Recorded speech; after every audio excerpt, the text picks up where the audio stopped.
ಇವತ್ತು ನಾನು ಆಫ್ಟರ್ನೂನಿಂದ ನನ್ನ ರೊಟೀನ ಸ್ಟಾರ್ಟ್ ಮಾಡ್ಕೊಂಡಿದ್ದೀನಿ. ಮೊದಲು ಅಮ್ಮ ಕರ್ಬೂಜ ಜ್ಯೂಸ್ ಮಾಡಿಕೊಟ್ರು, ಕುಡಿದು ಅಮ್ಮಂಗೆ ಅಡುಗೆಗೆ ಸ್ವಲ್ಪ ಹೆಲ್ಪ್ ಮಾಡಿ ಟೈಮ್ ಇತ್ತು ಅಂತ ಹೇಳ್ಬಿಟ್ಟು ಇವತ್ತೊಂದು ಏರ್ ಪ್ಯಾಕ್ನ ಮಾಡ್ಕೊತಾ ಇದ್ದೀನಿ.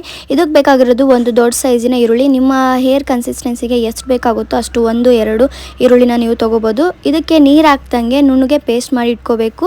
ಆಮೇಲೆ ಆ ಪೇಸ್ಟಿಂದ ರಸನ ತೆಕ್ಕೊಂಡು ಇದಕ್ಕೆ ಒಂದು ಎಗ್ ವೈಟ್ನ ಹಾಕೊತಾ ಇದ್ದೀನಿ. ಮತ್ತು Alps goodness rosemary essential oil 4 ಡ್ರಾಪ್ಸ್ನ ಹಾಕೊತಾ ಇದ್ದೀನಿ. ಮೋಸ್ಟ್ ಆಫ್ ದ ಟೈಮ್ ನಾನು ಮನೇಲೇ ಇದನ್ನು ಮಾಡ್ಕೊತಾ ಇದ್ದೆ, ಬಟ್ ರೋಸ್ಮೇರಿ ಫ್ರೆಶ್ ಆಗಿ ಸಿಗದೆ ಇರೋ ಕಾರಣ ಇದನ್ನು ನಾನು ಬಳಸ್ತಾ ಇದ್ದೀನಿ. 10 ml ಬರುತ್ತೆ, 6 ಮಂತ್ಸ್ವರೆಗೂ ಇದನ್ನು ಬಳಸ್ಬೋದು. ಈ ಪ್ಯಾಕ್ನ ನಾನು ಸ್ಕ್ಯಾಲ್ಪ್ಗೆ, ಫುಲ್ ಏರ್ಗೆ ಎಲ್ಲನೂ ಕೂಡ ಅಪ್ಲೈ ಮಾಡ್ಕೊತಾ ಇದ್ದೀನಿ. ಅಪ್ಲೈ ಮಾಡಿ ಇದನ್ನು 30 ಮಿನಿಟ್ಸ್ ಆರ್ 40 ಮಿನಿಟ್ಸ್ ಬಿಟ್ಟು ಏರ್ ವಾಶ್ನ ಮಾಡ್ಬೋದು. ಇದು ಏರ್ ಗ್ರೋತ್ನ ಪ್ರಮೋಟ್ ಮಾಡೋದಕ್ಕೆ ಹೆಲ್ಪ್ ಮಾಡುತ್ತೆ.